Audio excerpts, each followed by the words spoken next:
Hi everyone, I'm Alastair back again with another Awaken Chaos Era video. So in today's video, I'll be showing you how to beat the main boss. And currently our guild is located on the floor 9. So here are the talents that I've selected, which are Thunder Punishment, Berserk Spirit, Holy Hourglass, and then Vulcan's Fury, and then Mark of the God of the War. So these are the 5 talents that are used for boss raiding. And these talents, right, is suitable for heroes that deals multiple attacks. And the team that I'll be using here today will be Poros, Boolin, Shane, as well as Alastair. And for the spell selection, I'll be using Rich Aura and Gaia's Renewal for supplementary healing here. So the speed tuning would be Shane to go first, followed by Poros, Alastair, and then finally Boolin. The reason why I speed tune Boolin as the last because she has the ability to apply immune buff to herself, which prevents the boss from stunning your stunning Boolin there. Because the boss will always stun the hero which is the slowest in the team. So I make Boolin as the slowest. And the boss will only stun every 3 rounds. So he will stun at the 3rd round, 6th round, 9th round, 12th round, as well as 15th round. If you take the Holy Hourglass, which means you have an additional 5 more rounds, then you need to apply the immune buff on the 12th and the 15th round. So what makes this team special? It works something similar to how the Opal and Jacob team works, but it's the reverse where let's see. Yeah, it's actually the reverse or the opposite of Opal. Once you're able to book Poros to Ascension 5, because Poros have the Ascension 5 trait that allows him to perform a joint attack each time his allies perform an attack on the enemy who has health below 50%. So let me quickly go through the roles and responsibility of each hero, starting off with the fastest hero in the team, which is Shane. So currently Shane is there to apply the Karma down, which works something similar to increase damage taken, and also most importantly the attack down to reduce the damage output of the boss here. And then I have Poros to go next. Basically he's there to apply the increased damage taken. He works something similar to Clarence, but his healing only heals one single target, where Florence can heal multiple allies at the same time. But once you get Poros to be Ascension 5, right, each time his allies perform an attack, he'll be able to heal each of that ally who has the lowest health. And with the Thunder Punishment, right, each of these hero will gain bonus turn for each round, allowing Poros to heal up everyone completely. So currently my Poros is Ascension, I think Ascension 1. So I need to get him to 4 Ascension before he's able to heal up everyone.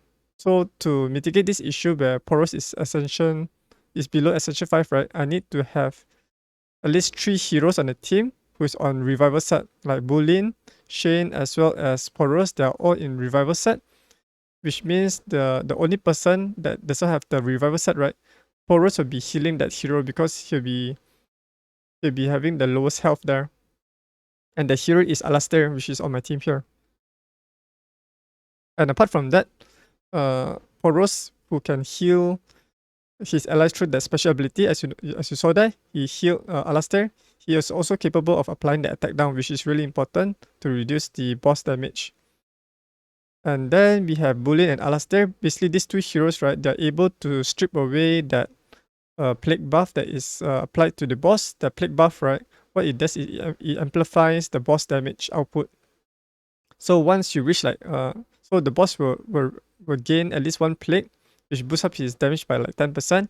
And once he reaches like the 11th round, right, he'll get a permanent plague if you do not remove it.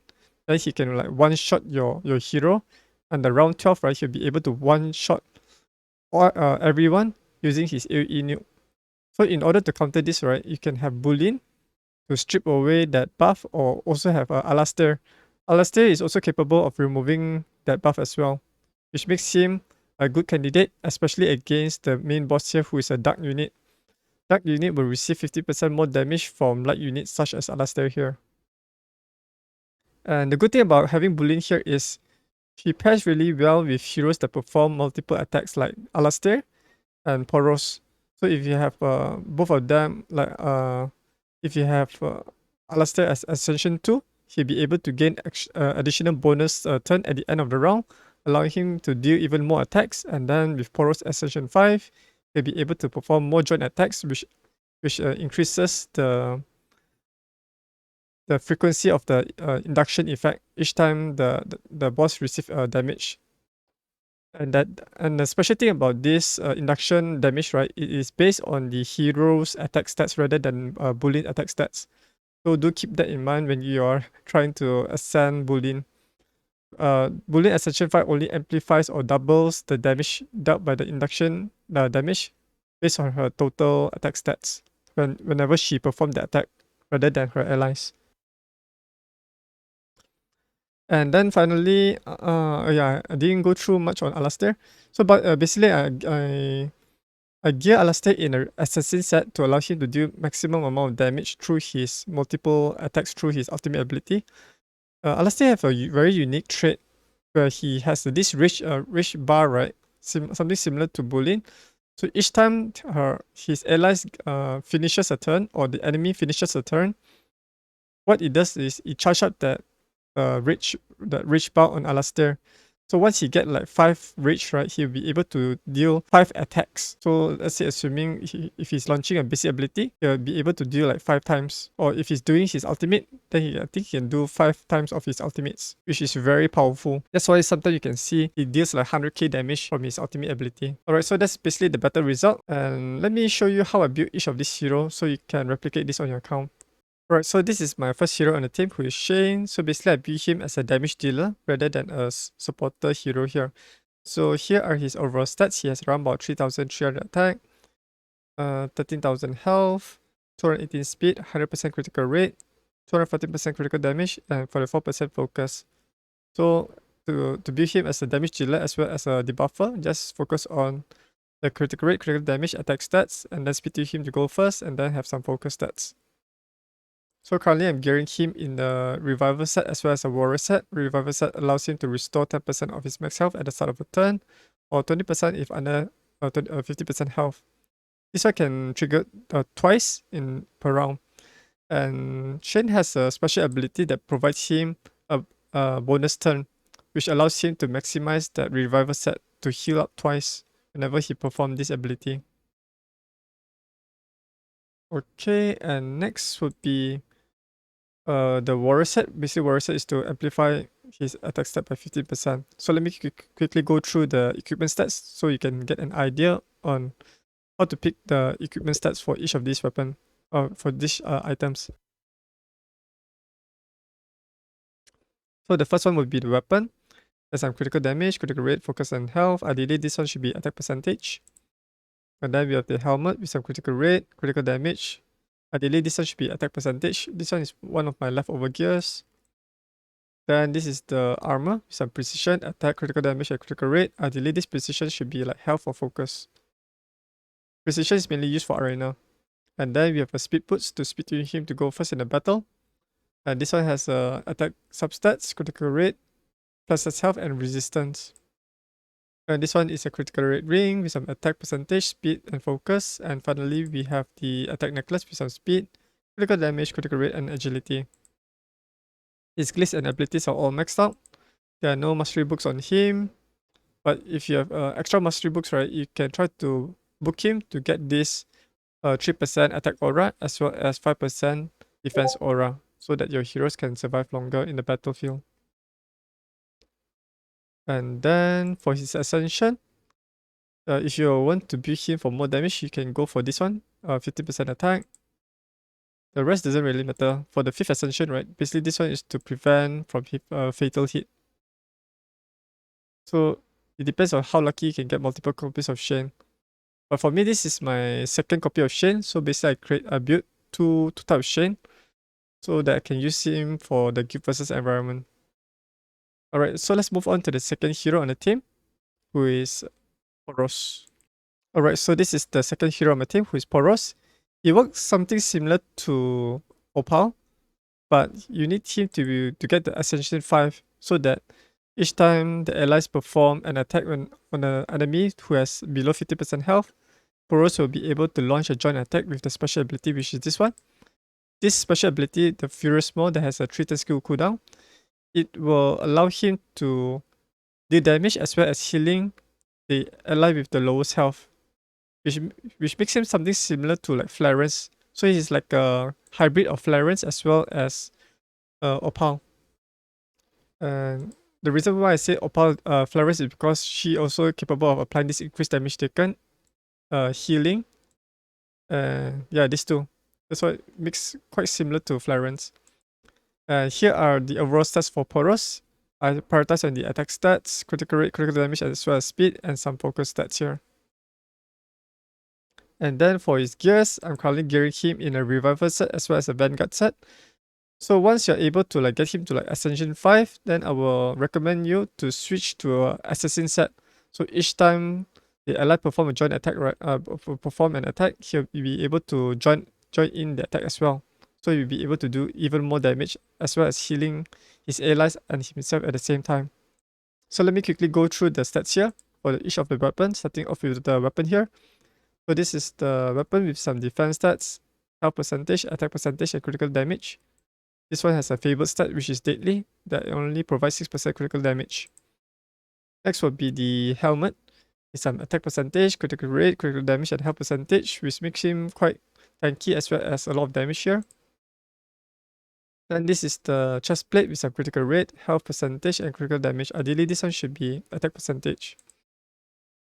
Then for the boots, I gave him speed boots with some critical damage, focus, critical rate, and flash attack. Ideally, this one should be attack percentage.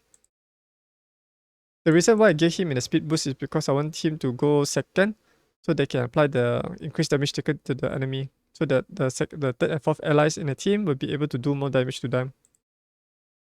Then this is the critical rate ring with some resistance, focus, and speed. Ideally, this one should be critical damage and attack percentage. And then finally, we have the attack necklace with some health, focus, and speed. This one is not really good. Ideally, this one should be like critical damage for more damage output here. This one is just my leftover gears. And once I'm able to farm more essential potions for Poros as well as more assassin sets, then I will switch him to the assassin set gear.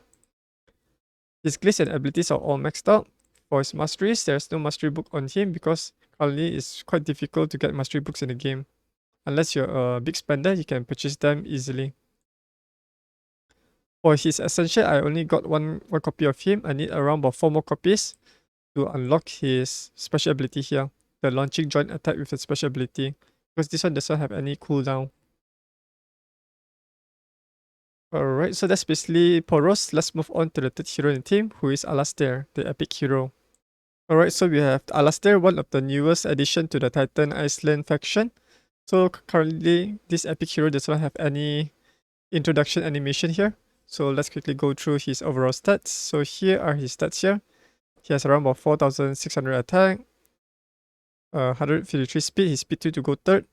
Then over 100% critical rate, 296% critical damage, and 48.5% focus. For light and dark heroes here, they will have an additional 30% focus stats provided to them. Alright, so let's quickly go through the gears. So currently I'm gearing him in an assassin set that allows him to deal 50% more damage to the main target and have a 50% chance to deal additional 35% damage.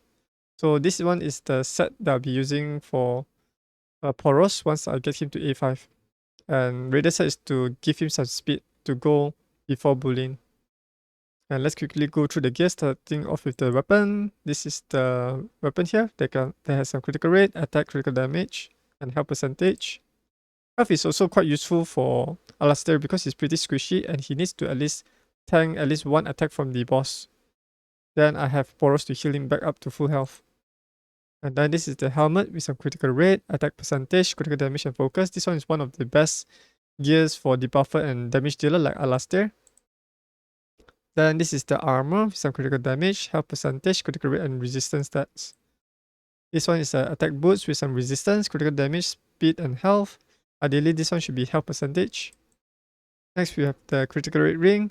So once you book him right with all the mastery books, then I'll switch this to a critical damage ring with a critical rate substats. Because critical rate ring only provide 40%, whereas for critical damage ring, it gives you 50%, additional 10% here, which is much more worth it. And finally, we have the attack necklace with some speed, critical damage, defense, and resistance. Ideally, this defense percentage should be critical rate. His glitch and abilities are all maxed out. I've already invested like around about 6 mastery books in him. 3, 4, 5, 6. So hopefully I can max out the gear here as well as the abilities. Physics is just important to just get at least one of these. Health and defense is just like extra bonus to make him slightly tanky to tank the enemy attack. Alright, so that's basically Alastair. Let's move on to the final 4th hero in the team, who is Boolin. Alright, so this is my Boolin. She lands here with her helicopter robot. And she is one of the best heroes that is able to perform joint attacks with her lightning damage, which makes her one of the great candidates for the guild boss, as well as other parts of the game. And she's best used for long-term battle, so that you can see maximum amount of damage through her lightning attacks. So let's quickly go through the overall stats here. I have like 7,400 attack on Boolin, then 152 speed. You just want all your heroes, right, to be above 150 speed. 150 speed and above to go before the main boss. Then 100% critical rate. This one I've overshoot 70% critical rate here. Ideally, you want to min-max it, so to lower the critical rate, and then boost up the attack and critical damage. But the most important thing is in order for the lightning damage to be dealt more, we need to focus on the attack stats here. Okay, and then focus is also quite good to apply I don't think the induction effect requires focus. So you just need to prioritize on the attack, speed, attack, critical rate, critical damage, and then speed. Health is useful to make her tanky. And then for her gears, currently I'm gearing her in a revival set as well as the warrior set. Revival set allows her to heal up herself. Ideally, right, you want to switch this to a assassin set so she'll be able to deal even more damage throughout the boss battle. I've seen some other players using assassin set, right? She deals even much more damage, but the reason why I use revival set here is because currently Poros is only able to heal one ally in a team with his special ability. So once I'm able to get Poros with Ascension 5, right, then I'm able to stop out all of these damage dealers with an assassin set for more damage output. Then warrior set is for 50% attack. So let's quickly go through the gears, starting off with the weapon. So this is the weapon here: critical damage, critical rate, attack percentage, and speed. Oh yeah, another reason why I'm gearing her in the revival set is because I want her to heal in the guild boss, so that she'll be able to survive even longer in the battle. This is the helmet with some flashless attack percentage, critical damage, and critical rate. Ideally, this one should be health percentage. Then we have the armor with some attack percentage, critical rate, critical damage, and flashless attack. Next, we have the boots, attack boots with speed, critical damage, and focus. This is a attack ring. If you don't have attack ring, right, then you can swap out with a critical damage ring. Then the secondary stats here is critical damage, critical rate, defense, and health percentage. And finally, we have the attack necklace with some critical damage, critical rate, health percentage, and flashless attack. Her glitch and abilities are all maxed out as usual. For her masteries, I'm almost finishing up to book her up, but this one is not really important. As long as you max out the gear, get at least one copy of this critical damage, and then get these 2 critical rate, it should be sufficient. The rest doesn't really matter unless you want to like min-max your Boolin stats, because it's quite difficult to get the legendary mastery books. Alright, so that's basically it, my team on how I use this team to deal high amount of damage to the main boss. And currently this team, right, is able to break the main boss shield. So as you notice, right, the boss, right, this boss, once you take down these 2 side minions, right, what will happen is the boss will generate a shield after the 10 round. So if you use the Holy Hourglass, right, you need to do a lot more damage to break the shield, and then it will hurt the boss HP. So in order for in order for that to be done, you need to deal high amount of damage. And I have some ways to improve this team. So in my future plan, right, what I'll do is I will get Poros to Ascension 5, so he can always join attack and then swap out what's it called? Swap out the gear sets on Boolin as well as Poros to be assassin set, so they'll be able to do even much more damage here. And yes, so that's basically it. If you have any questions on this team composition, do let me know down in the comments below if you have any question, and I'll answer them as soon as possible. So let me quickly show you on how my guild members deal a lot of damage. So basically they use like the Divine Yolanda. This one is like the Boolin Imogen team. This one is best used for when the side minion is still alive. Then we have the Ignite team. Maybe next time I will showcase on how to deal high amount of damage with the Ignite team. The reason why this guild member can deal a lot of damage is because of Abaddon. Once you get Abaddon to Ascension 2, right, you do a lot more damage here. Because each debuff, right, amplifies the damage output of Abaddon by 10% rather than 5%. And the first Ascension gives him a 50% attack stats. So maybe next time I'll showcase the Ignite team. And then there's also another team which is like the Opal and Jacob team. This team is really popular when the side minion is up, so that the splash damage from Florence, right, will help to deal massive amount of damage to the side minions as well as the boss. So perhaps maybe in my next video I'll be also showcasing this type of team. This team I'm able to like dealt like 27 million damage from this team alone. And yeah, there's also like the Buckley team. What's this called? The Bleed team. Currently I do not have Buckley, so I'm not able to showcase. So hopefully I can get Buckley so that I can showcase this Bleed team. I've already have Eren and Mikasa. And yeah. So these are the 4 popular teams used in the main boss in the guild versus environment. Alright, so if you're new to my YouTube channel, right, you can click on the subscribe button as well as ringing the notification bell to stay up to date whenever I upload a new video on this channel. And yeah, thanks for watching, and I'll see you guys in the next video. Bye!